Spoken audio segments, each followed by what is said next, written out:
Hashmi homeopathic medical services, consultant family physician homeopathic doctor Naseem Abbas Hashmi जदीद homeopathic तरीका इलाज से मरीजों का इलाज करते हैं जो कि मुज़र असरात से पाक है, यानी नो साइड इफेक्ट। जनूबी पंजाब में पहली मर्तबा डॉक्टर नसीम अब्बास हाशमी ज़हनी अमराज का इलाज बजरिया जदीद होम्योपैथिक तरीका इलाज से कर रहे हैं। डिप्रेशन, बेचैनी, खौफ, मायूसी, हाफजे में कमी, आधे सर का दर्द जैसे अमराजों या बच्चों के तालीमी मसाइल, इन सब का इलाज किया जाता है।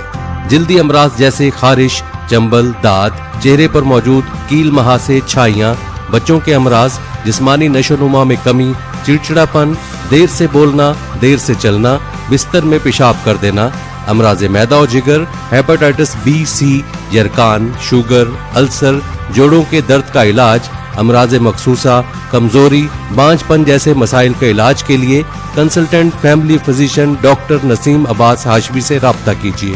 रोजाना सुबह 10 बजे से 3 बजे तक डॉक्टर साहब मरीजों का मुआयना करते हैं। WhatsApp and mobile number 0307 7472400। Hashmi homeopathic medical services.